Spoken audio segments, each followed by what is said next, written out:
Bonjour. Bonjour. Alors, pour commencer cet atelier, il nous semblait pertinent de parler du sixième rapport de synthèse du GIEC qui a lieu en ce moment même. Et c'est l'occasion de rappeler que les questions qui traversent des entités comme le GIEC illustrent l'articulation entre les débats scientifiques et les débats de société où les sciences sont impliquées. L'introduction du normatif dans le factuel nous intéresse particulièrement ici. En effet, les questions de société dans lesquelles la science est impliquée vont en nombre croissant. On se rappelle du scandale du chlordécone aux Antilles, l'affaire sanitaire du Mediator, les nanotechnologies ou encore le nucléaire. C'est justement cette confusion de la place attribuée à la connaissance scientifique dans le débat public et de la place donnée au scepticisme dans un contexte de bouleversement social et environnemental d'origine scientifique qui motive notre choix de s'interroger sur la possibilité de création d'espaces de débat sur les sciences aujourd'hui. Le débat entre les sciences et c'est un sujet complexe qui implique de nombreux enjeux sociaux, politiques, économiques et éthiques. On a déjà esquissé de ça. Par exemple, un enjeu entourant ce débat concilier les en veillant à ce que la recherche et l'innovation soient guidées par des normes éthiques, des politiques publiques responsables et une réglementation efficace. En pratique, il existe des lieux de rencontre, physiques ou virtuels, entre les citoyens et les scientifiques. Des conférences, des musées, des festivals, des forums, des sites médias, des vidéos, les réseaux sociaux. L'existence de ces espaces de débat sur les sciences offre plusieurs avantages. Par exemple, ils permettent de promouvoir la compréhension de la science en présentant des idées complexes sous différents angles pour faciliter la compréhension du public. Autre exemple, ils encouragent la participation citoyenne en offrant une occasion d'engager le public dans le processus de recherche, mais aussi en permettant de discuter des implications éthiques et politiques de la recherche pour la société. Ou encore, les lieux de débat favorisent aussi la transparence scientifique en permettant aux chercheurs de présenter leurs résultats, leurs méthodes de recherche, ainsi que les biais et incertitudes qui leur sont associés. Pourtant, malgré les avantages des espaces de débat sur les sciences, il y a également des difficultés à prendre en compte. Par exemple, tout le monde n'a pas la possibilité de connaître l'existence de tels lieux. L'accès à l'information, elle peut être limitée par des barrières sociologiques, linguistiques, économiques ou par des biais dans la diffusion de l'information. De plus, certains sujets scientifiques peuvent être très complexes et difficiles à comprendre pour les non-spécialistes, même pour les plus motivés. Les débats scientifiques peuvent être influencés par des biais et des intérêts en jeu, tels que des financements ou des pressions politiques. Enfin, le manque de diversité peut être un frein à la participation des citoyens aux débats scientifiques. En somme, l'espace physique de débat sur les sciences, c'est aussi un espace de discours, un espace dans lequel les scientifiques doivent être capables de partager l'avancée de leurs recherches et dans lequel les citoyens doivent être éduqués, informés et impliqués dans les décisions qui touchent aux sciences et à la technologie, afin de garantir une société plus juste, plus durable et plus démocratique. Justement, aujourd'hui, nos trois intervenants, donc Aude Lapran, délégué général de l'association Sciences citoyennes, Amine Benadjal, président et fondateur de l'association Connectome in Science, et Camille Volovitch, coordinatrice du projet Jouer à débattre de l'association L'Arbre des connaissances, ont pour mission de diffuser, de partager, mais surtout d'inclure les discours scientifiques et les discours citoyens afin de décloisonner les savoirs en dehors des institutions scientifiques. Bonjour à vous trois et merci d'être parmi nous aujourd'hui. Bonjour. Donc, la question de cet atelier, c'est celle de savoir comment créer un espace de débat sur les sciences. Je vais m'adresser à vous, premièrement, Aude Lapran, merci d'être là. Comme Anaëlle l'a précisé, vous êtes déléguée générale de l'association Sciences Citoyennes. C'est une association dont l'objectif est d'encourager et de valoriser la réappropriation citoyenne et démocratique de la science. Donc, libérer et multiplier la parole et les débats autour de la science pour permettre à chacun, chacune de mieux la comprendre. Donc, une première question que j'aimerais vous poser, c'est pourquoi créer un espace de débat sur les sciences? Autrement dit, donc à quel enjeu cela répond et les présupposés que cela implique.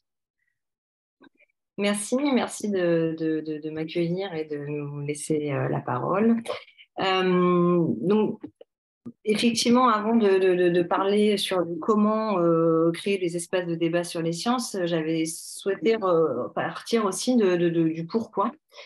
Pour situer aussi un peu la façon dont j'ai pris la question, c'est que j'ai supposé que l'espace de débat que l'on souhaitait créer était un débat entre les scientifiques de profession et les citoyens non scientifiques.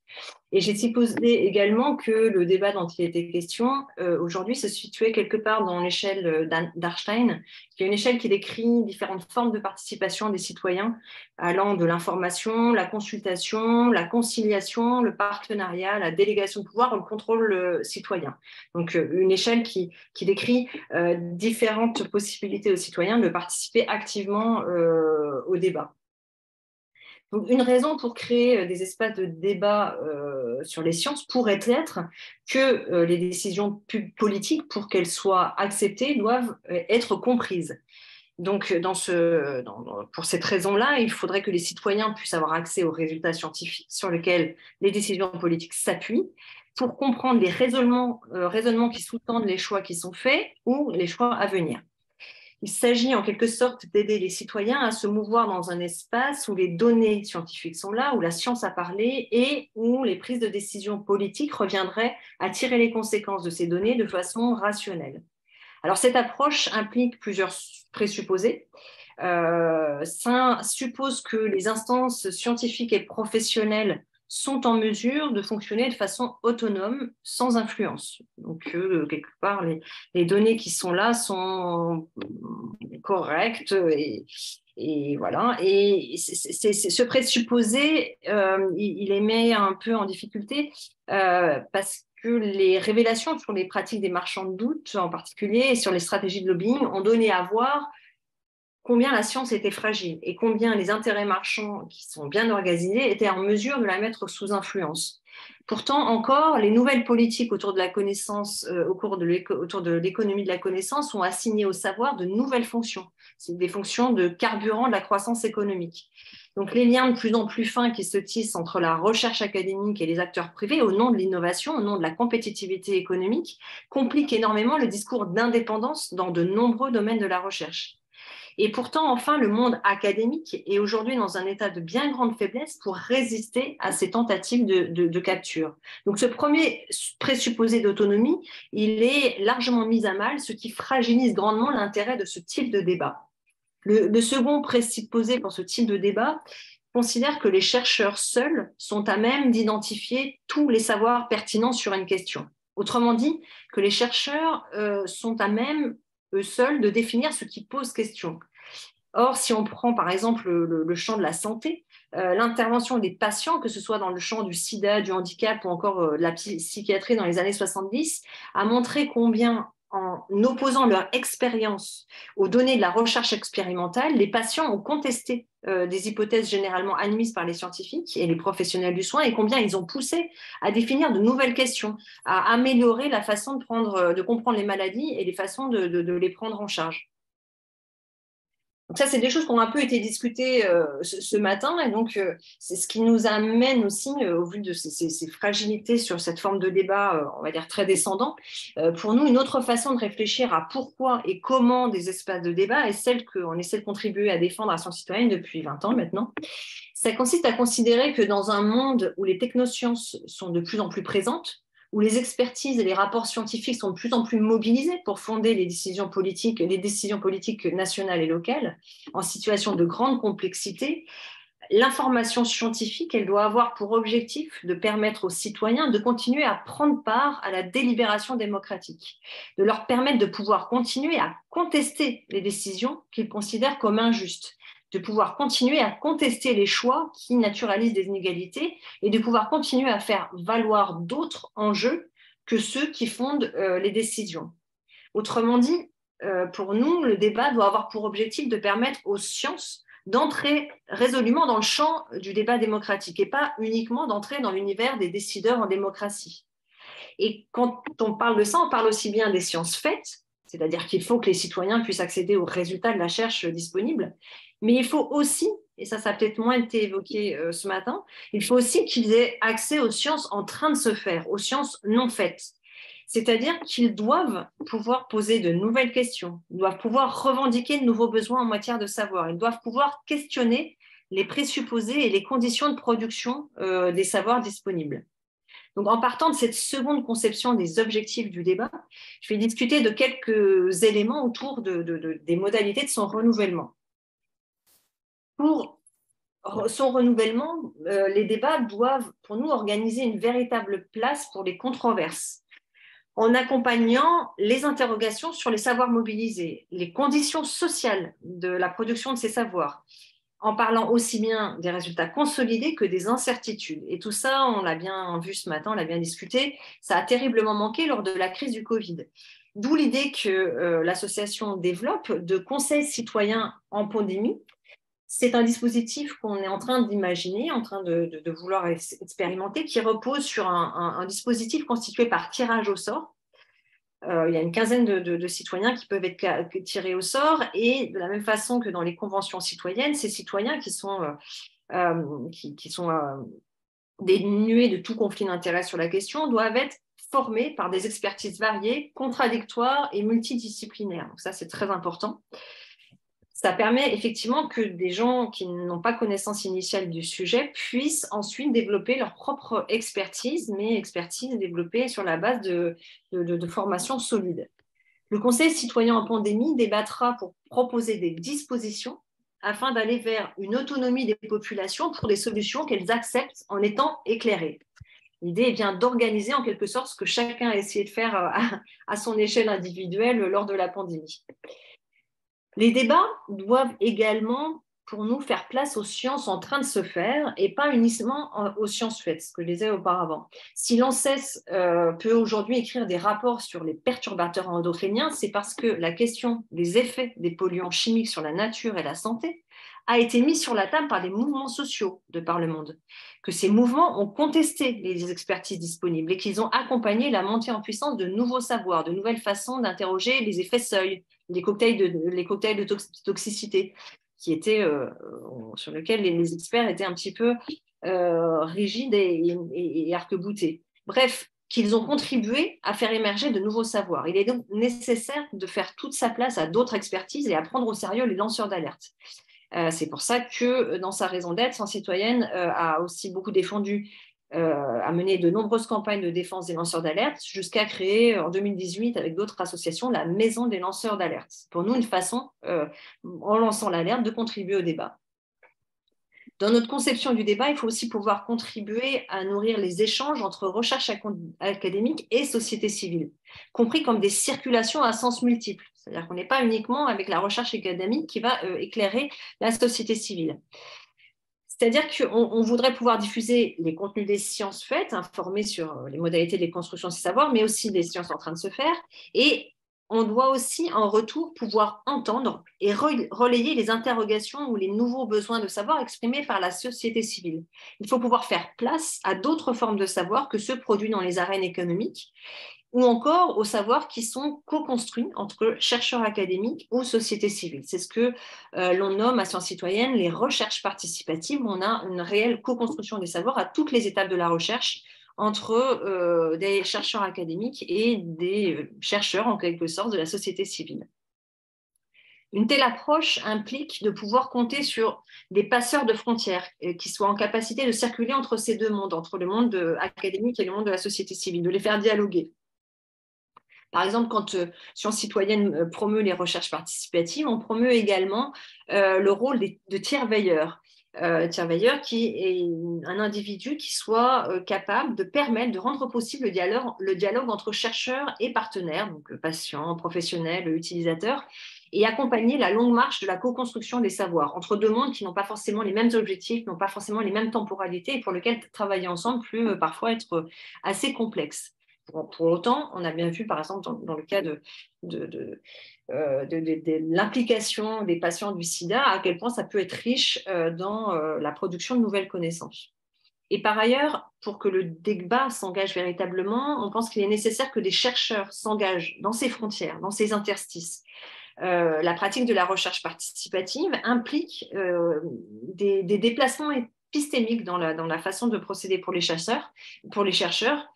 Il faut pouvoir encourager ce type d'engagement, les valoriser dans le parcours professionnel des chercheurs, ce qui n'est pas tout à fait le cas à l'heure actuelle.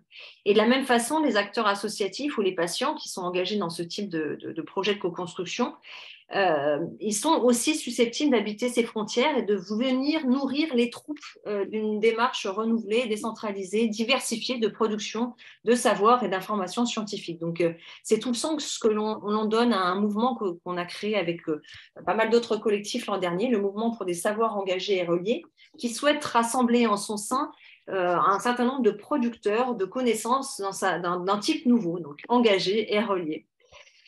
Et enfin, le débat, pour nous, doit pouvoir porter également sur les orientations à donner à la science. Orientation étant vue comme des questions éminemment politiques. Et on considère qu'il n'est pas normal de considérer que seule la communauté scientifique, donc recherche publique et privée, sont légitimes à déterminer les champs sur lesquels il est urgent de produire des nouveaux savoirs. Donc, nous sommes convaincus que les orientations de recherche sont avant tout des choix de société et ce que nous demandons, ce que nous revendiquons, c'est qu'un débat se tienne dans des bonnes conditions, sous la forme de conventions citoyennes et que ces conventions citoyennes puissent élaborer des recommandations sur au moins 10% du budget public de recherche. En conclusion, les débats à notre sens, nous devrions mener autour des sciences doivent répondre aux forts enjeux démocratiques que portent les choix scientifiques. Et pour cela, ces débats doivent répondre à deux conditions. Établir un dialogue à double sens entre les participants et non pas seulement le communicant qui communique envers un public captif et passif.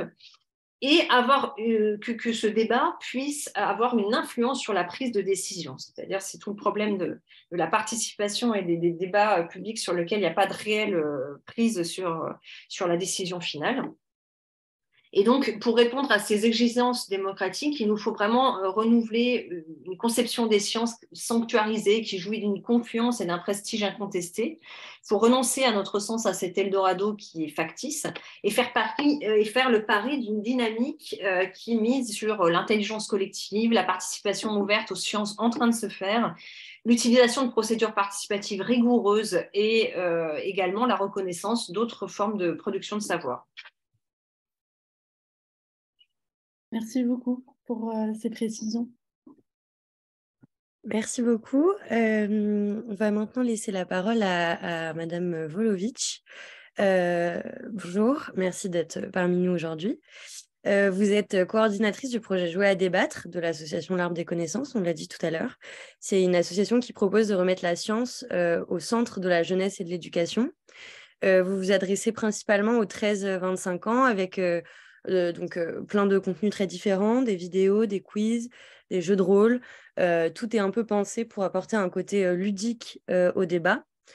Certains et certaines collégiens ou collégiennes, ainsi que des lycéens, peuvent également se rendre dans un laboratoire pour vivre l'expérience de la recherche tout au long d'une année scolaire.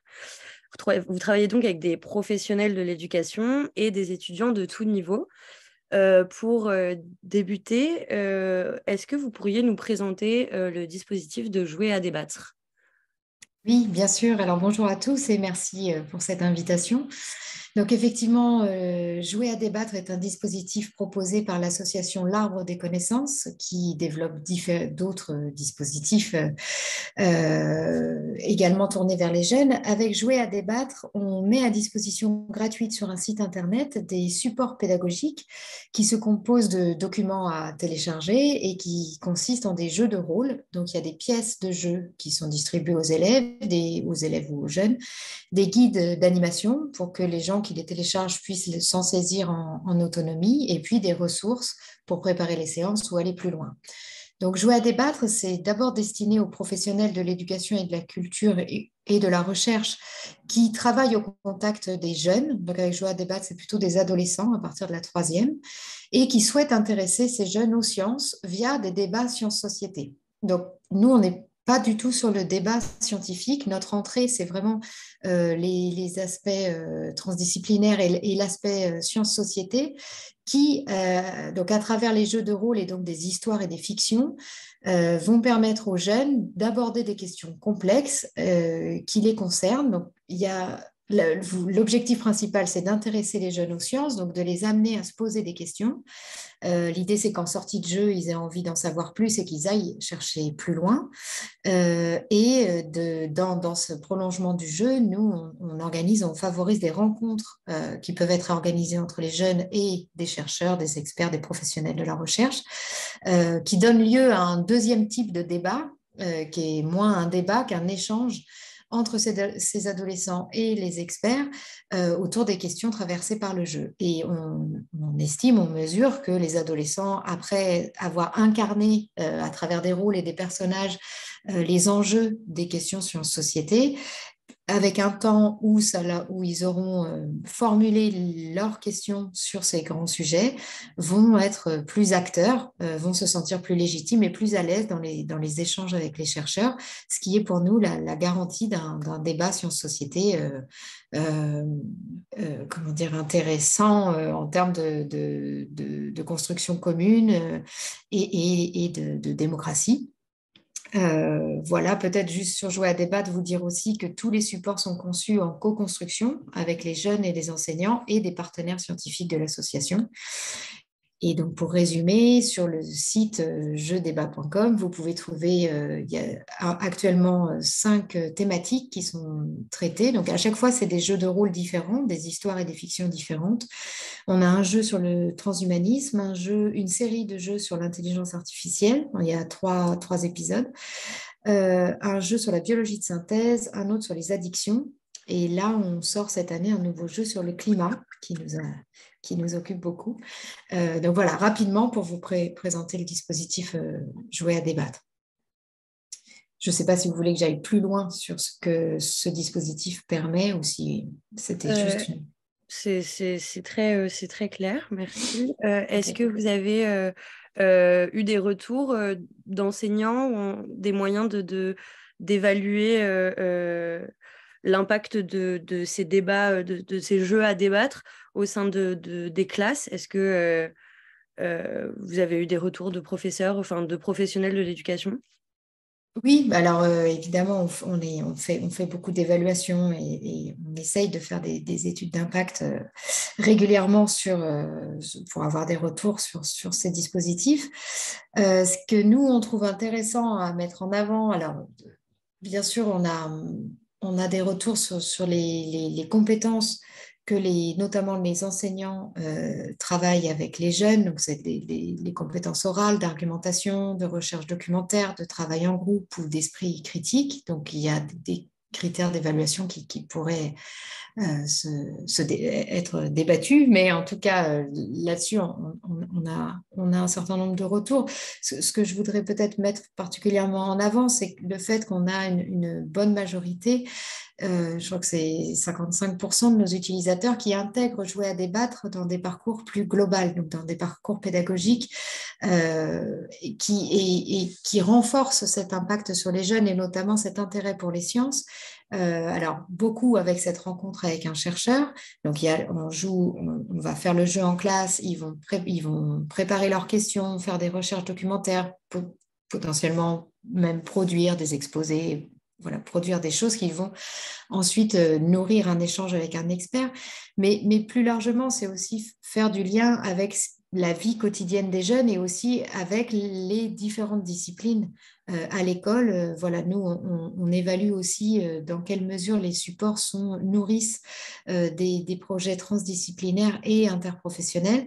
Et c'est une grande majorité de nos utilisateurs qui travaillent comme cela, et ce qui nous semble intéressant pour nourrir justement une curiosité des jeunes et un éveil aux aspects sciences-société, c'est-à-dire comment la science va dialoguer avec des aspects et sur l'économie, sur la santé, sur la liberté individuelle, sur voilà, plein de choses de leur vie quotidienne qu'ils ne voient pas forcément dans les entrées disciplinaires à l'école, mais qui prennent du sens quand un dialogue est rendu possible. Et voilà, vraiment ce que les enseignants mettent en avant aussi dans les retours d'évaluation, c'est la prise de confiance et d'autonomie. Alors, c'est beaucoup dire sur l'exercice juste d'un jeu, mais en tout cas, nous, c'est notre objectif, c'est effectivement de rendre légitime à la fois le questionnement et la prise de parole des jeunes qui, en tout cas dans le cadre scolaire, en ont peu l'occasion. Donc, voilà, les ouvrir à des débats, à différents arguments qui soient sourcés et nuancés pour éveiller l'esprit critique et aller vers la complexité grâce à un support ludique et donc dédramatiser aussi parfois l'ampleur de la tâche et les rendre voilà, légitimes à s'y intéresser. Donc, voilà, leur donner la parole et les ouvrir à des débats nuancés, c'est toute notre ambition avec Jouer à débattre. Très bien, merci beaucoup pour cette précision. Et enfin, Amine Benadjal, merci encore une fois d'être parmi nous aujourd'hui. Donc, vous êtes président et fondateur de l'association Connectum in Science, donc on l'a précisé, un journal écrit par des étudiants, étudiantes, des médecins, des ingénieurs, ou bien encore des chercheurs, chercheuses, dont le but est de partager leur savoir et de le rendre accessible pour n'importe quel curieux. Donc, en plus des nombreux articles proposés en accès libre sur votre site, vous organisez également des événements tels que des jeux en ligne avec les Connectum Parties, des concours d'éloquence, pièces de théâtre, expositions de chercheurs de Sorbonne Université, des livrets d'illustrations scientifiques et médicales, des distributions de plateaux repas ou bien encore des cours de cuisine. Donc, autant d'événements pour provoquer des rencontres et des échanges. Et la question que nous souhaitions vous poser, c'était, selon vous, quelle est la richesse d'un débat né dans une situation dite informelle, ou en tout cas non académique, comme j'ai précisé tout à l'heure. Voilà. Déjà, merci pour l'invitation. Je suis assez content d'être là parce que j'ai entendu pas mal de bonnes choses. Je vais un peu discuter de ce qu'on fait dans l'association et essayer de répondre à votre question. Et puis, si vous avez d'autres interrogations, allez-y, parce que j'ai pas préparé vraiment un speech. Mais effectivement, donc on a créé l'association pour créer du débattre, pour créer des interactions entre les étudiants majoritairement. Et comme vous l'avez bien dit au début, l'association était un journal scientifique. Le but était de donner la parole aux étudiants, de les rendre acteurs un peu de leur recherche, parce que qui de mieux qu'un étudiant pour parler de ce qu'il va faire plus tard et pour diffuser un peu ses connaissances. Donc, on a commencé à mettre en place ces articles, reviewer un peu comme ce qui est fait académiquement. On s'est inspiré de ce qui se faisait. Donc, on écrivait un article, on faisait la review de l'article et ensuite, on donnait des feedbacks aux étudiants et on allait voir un chercheur spécialiste du sujet et qui lui-même ensuite donnait des feedbacks. Et comme ça, on créait des articles un peu, des premiers articles d'étudiants. Quand on les rendait acteurs et ils échangeaient. Le but était à la fin de l'article de faire une discussion. Donc, on a plusieurs thématiques. Il y a les neurosciences, la biologie, l'éthique, et puis plein d'autres choses, chimie, physique. Enfin, vraiment, on essayait de couvrir un peu la science au sens large. Et ensuite, on créait des échanges entre les étudiants de différents domaines pour parler de leurs articles, pour échanger, etc. Ça a été notre première mission en tant qu'association. C'était le premier objectif, créer des échanges, discuter et voir ce que ça donne. Et on s'est très vite rendu compte, alors que ça avait été mis en place juste avant le Covid, que les étudiants avaient beaucoup d'idées et que les étudiants, quand ils interagissaient entre eux de différentes facultés, de différents cursus, on pouvait voir des idées qui ressortaient qui étaient vraiment fascinantes. Donc, on a fait discuter des personnes en économie, en littérature étrangère, avec des personnes en neurosciences, en biologie, etc. Et on a mis en place des articles qui étaient assez sympathiques, comme le fait de voir de la nourriture et que certains neurones s'activent lorsqu'on voyait des gros sandwichs et qu'on avait faim.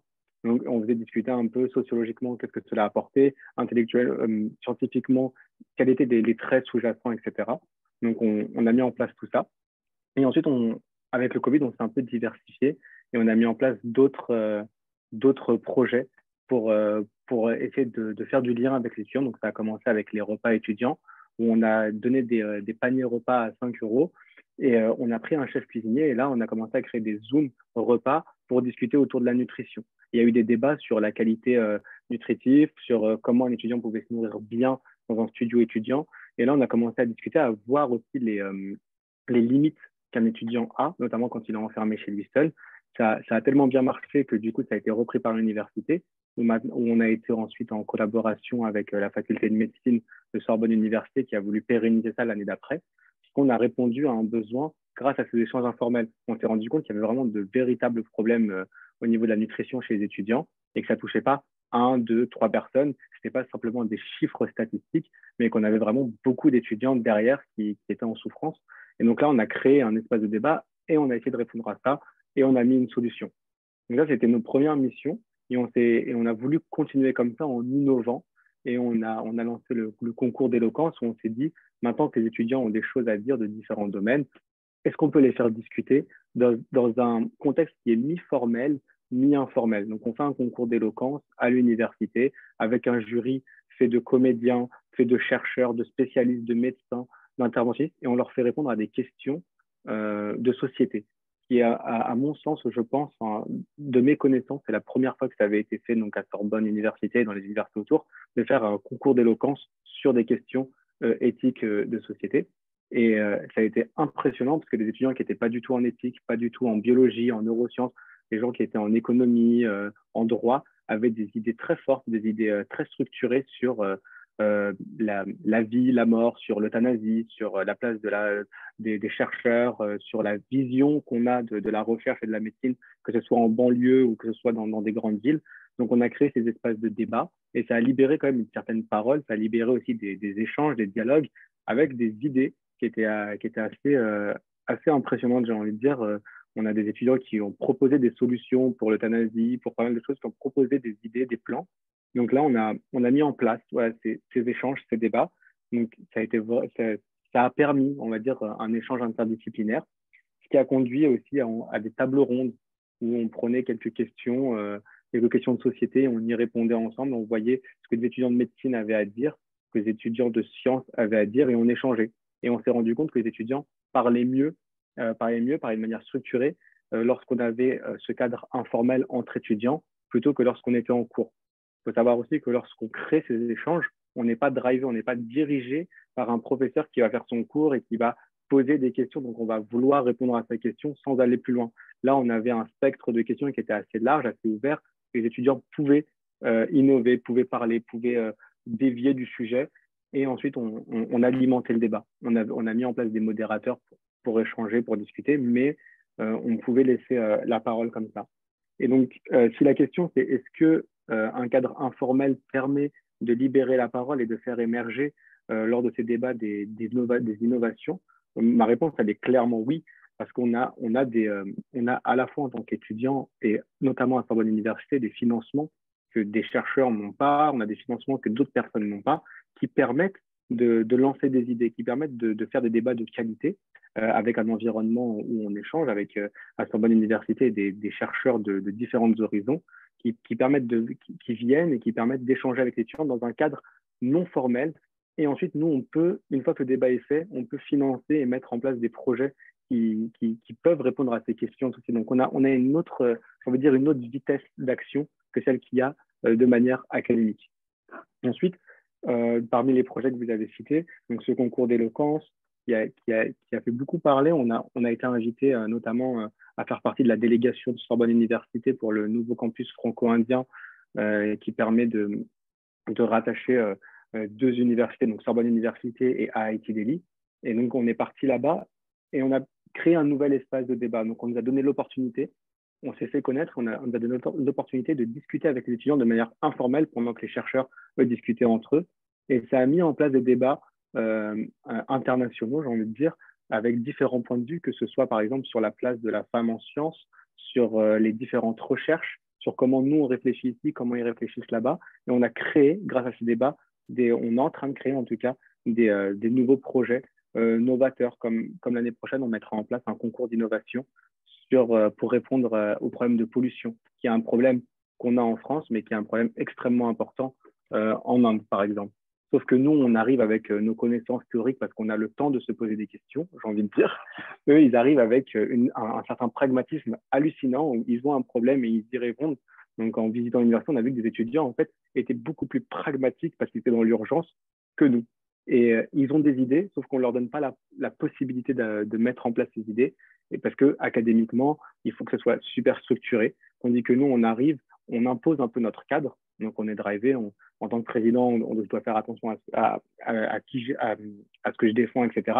Mais on est quand même assez libre et on crée de nouveaux partenariats, on crée de nouvelles idées et on fait des échanges comme ça. Donc oui, moi, je pense que ces discours informels, ces débats informels permettent de créer des idées, permettent d'échanger autour de différentes idées, de créer des projets. Et l'innovation se base par la diffusion de la science. On ne peut pas innover si on n'a pas les connaissances de ce qui est fait et de ce qui est possiblement faisable. Et donc, en discutant entre étudiants, en discutant avec des chercheurs, non pas dans l'enceinte d'un cours, mais autour d'un café ou autour d'un débat étudiant, ça permet de libérer la parole, ça permet d'écouter les idées des autres et d'avoir différents points de vue. Moi, je suis partisan de l'interdisciplinarité et de me dire que lorsqu'on discute avec des étudiants de tout horizon et de plein de domaines différents, on crée des projets incroyables. À titre d'exemple, actuellement, on peut rendre transparent des organismes entiers parce que des biologistes ont discuté avec des physiciens et qu'avant, c'était impensable. Et comme on a discuté avec eux, maintenant, on peut rendre transparent des organismes entiers pour faire de la VR, étudier le développement d'un embryon humain, le développement d'un cerveau à la cellule près. Et cette émergence, elle est pas venue dans un cadre formel, elle est venue dans des cadres informels. Voilà, c'est un peu la globalité de ce qu'on fait. Donc, je ne sais pas si vous avez des questions, mais voilà. Merci beaucoup. Merci à vous, c'était très complet. Alors, on manque un peu de temps. Est-ce qu'il y aurait des questions concernant du coup ces 3 interventions? Je vois qu'il y a une question dans le chat. Existait-il un jeu de rôle sur le harcèlement et les réseaux sociaux? Donc, je pense que c'est adressé à vous, Madame Volovic, je pense, sur Jouer à débattre. Oui, c'est pas une thématique traitée par les jouets à débattre, mais j'imagine qu'il y a ce genre de support sur le harcèlement, mais je ne le connais pas. Je suis désolée. Pas de problème, aucun souci. Moi, si je peux intervenir. Oui, bien sûr. Nous, par contre, on a mis en place, justement sur le harcèlement et les problèmes de santé mentaux, on a mis en place des flyers faits par des étudiants en médecine qui peuvent aider avec de la connaissance, avec des petits jeux, etc. Donc, ça existe. En tout cas, il y a ce genre de support. D'accord, très bien. Merci beaucoup. Est-ce que quelqu'un d'autre a une interrogation, une question? Moi, peut-être simplement une remarque. C'est très intéressant, je trouve, d'avoir la succession de ces différentes perspectives entre Aude Lapran et une vision assez globale de ce que peut être la citoyenneté dans la science citoyenne et la participation des personnes. Quelle peut être la place d'un jeu, enfin, comment est-ce qu'on conçoit un jeu pour des scolaires, pour les faire dialoguer autour de la science, mais on voit que c'est déjà 2 démarches assez différentes parce que d'un côté, avec Aude Lapran, on a l'idée finalement d'avoir plus de prise citoyenne sur la manière dont les sciences se déroulent, dont les sciences se développent. Quelles sont les thématiques qui sont choisies, quelles recherches sont financées, est-ce qu'on fait des sciences participatives, en quoi elles participent au débat public, et même plus qu'au débat public, à lancer des débats publics qui étaient sous les radars jusque-là. Et puis, du côté de Madame Volovic, on a plutôt finalement de l'information, faire en sorte que les citoyens s'approprient ces questions et puissent identifier le fait qu'il y a des enjeux là, autour de ces questions scientifiques. Et de la même façon, avec Amine Benadjal, je trouve, et même un peu plus avec Amine Benadjal, vers le côté participation des étudiants à l'élaboration des connaissances. Mais dans tous les cas, je trouve que dans les 3 cas, moi, ce qui me marque, c'est qu'il y a de l'élaboration de connaissances. Et moi, ce qui m'a marqué aussi dans mes activités à l'espace éthique, quand je fais du débat public avec des lycéens, et l'une des conclusions que je tire à chaque fois, c'est de me dire, en fait, on ne fait pas uniquement de l'information quand on fait du débat avec des lycéens ou avec des publics, c'est qu'en fait, on fait de la production de connaissances. Et je l'ai un peu pensé de cette manière-là en me disant, on produit un frottement entre des connaissances scientifiques et la manière dont les citoyens vont se l'approprier. Et là, il y a des connaissances qui relèvent plutôt de l'intelligence des gens, quoi.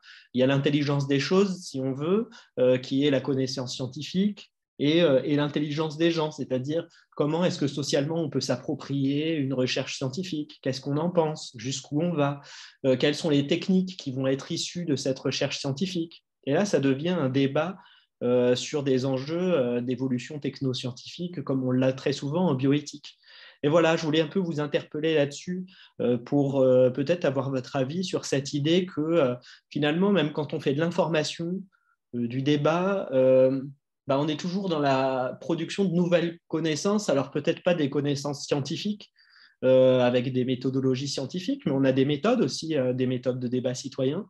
Et donc, quel est un peu le statut de ces nouvelles connaissances qui sont produites et qui ont le mérite d'exister dans l'espace public, qui enrichissent l'opinion publique, qui permettent d'avancer dans le débat, de prendre des meilleures décisions peut-être. Enfin, je vous interpelle un petit peu là-dessus, voilà, pour voir ce que vous pensez de cette idée.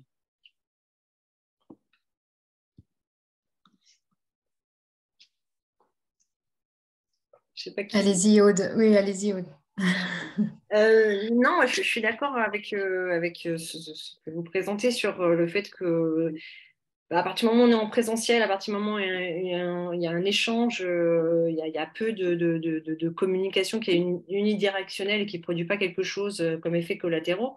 Après, c'est vrai que dans la réflexion qu'on porte dans l'association et dans la réflexion de comment ces autres formes de connaissances peuvent avoir un impact sur la société, c'est là que ça devient peut-être un peu plus compliqué, quoi. C'est-à-dire que les connaissances, les savoirs qui sont produits dans les débats, après, vont pas forcément être connus comme légitimes dans des arènes politiques, par exemple.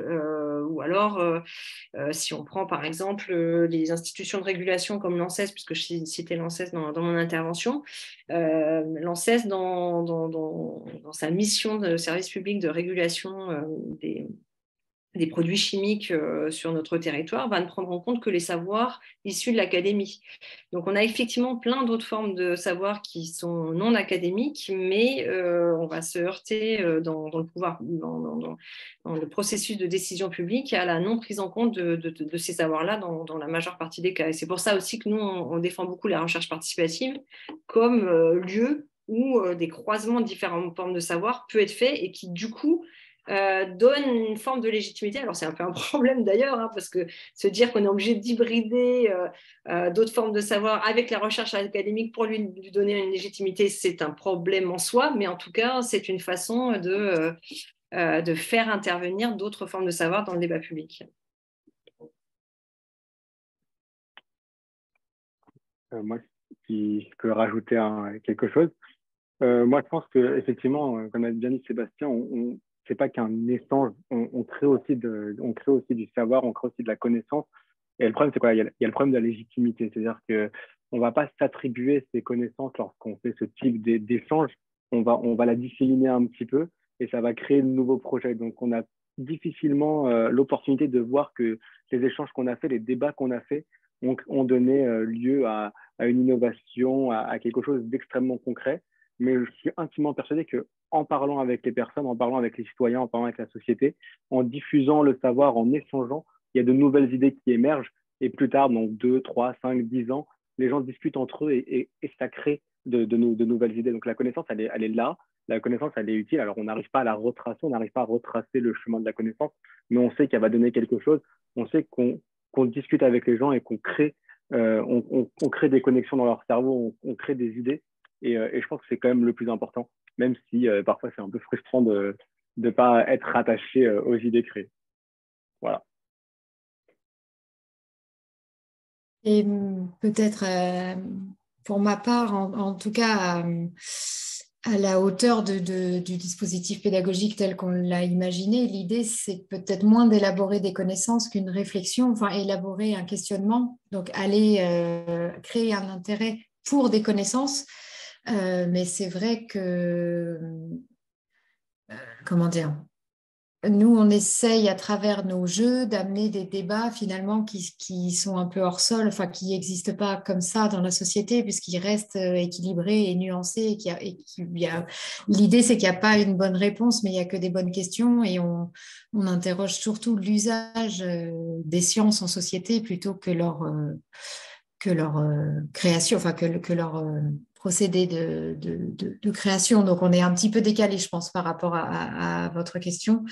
Mais en tout cas, l'idée, c'est de ne pas dire aux jeunes ce qu'il faut penser, mais de les amener à réfléchir et à penser par eux-mêmes. Donc, et on s'en rend compte d'ailleurs là avec difficulté sur le climat.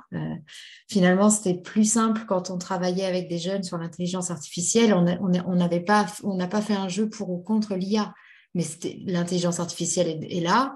Qu'est-ce qu'on en fait et quels sont les bénéfices-risques des usages qu'on fait de l'intelligence artificielle? Et attention aux données personnelles, attention aux libertés individuelles, attention, mais bon, depuis plus de 2 ans qu'on travaille à un jouet à débattre sur le changement climatique et les impacts et tous les enjeux sur société autour de la nécessaire adaptation et atténuation autour du climat, ben, on a plus de mal à laisser les choses ouvertes, on a plus de mal à ne pas orienter vers ce que nous ou nos experts scientifiques ou le collège scientifique, on a quand même envie d'orienter les jeunes et c'est une petite bataille pour nous de dire non, en fait, faut qu'ils se posent des questions. Mais si au final, il n'y a pas de bonne réponse. C'est beaucoup plus compliqué et c'est intéressant. Je pense qu'avec du recul, on aurait des choses à raconter. Si on a encore 5 minutes, ça me fait penser au dispositif de convention citoyenne qu'on défend à la science citoyenne. La spécificité de ça, alors ça n'a pas forcément été bien appliqué lors de la convention citoyenne sur le climat, mais la spécificité du modèle qu'on défend, c'est bien que justement qu'il y ait des formations contradictoires et pluralistes. C'est-à-dire que science citoyenne met en avant tout le concept de démocratie. La démocratie, ça se vit dans ses contradictions, quoi. Nous-mêmes, si on était organisateurs, nous tout seuls, en tant qu'association de ce type de convention citoyenne, on ne serait pas forcément en capacité de donner à voir la pluralité de positionnement sur un sujet. Et pour autant, c'est vital pour que, pour nous, la parole citoyenne qui émerge des conventions citoyennes puisse avoir le plus grand degré de confiance par rapport à l'ensemble des citoyens que cette convention, pour lequel cette convention est un instrument, quoi. Peut-être qu'on passe à je me permets de faire la transition. Merci beaucoup Anaël, Julie. Merci beaucoup Amine Ménadjal, Aude Lapran et Camille Volovitch pour vos interventions très intéressantes. Moi, ça m'intéresse beaucoup parce que je fais du débat public aussi à l'espace éthique. Communication et débat public, ça me parle beaucoup. Enfin, voilà. Donc j'avais un intérêt tout particulier pour cette table ronde. Et puis, j'amorce la transition vers la table ronde suivante. Alors, toujours animée par Julie, mais avec Simon Veil comme camarade animateur. Et cette table ronde aura pour thématique science et fiction, comment raconter la science. Julie et Simon, je vous laisse la parole.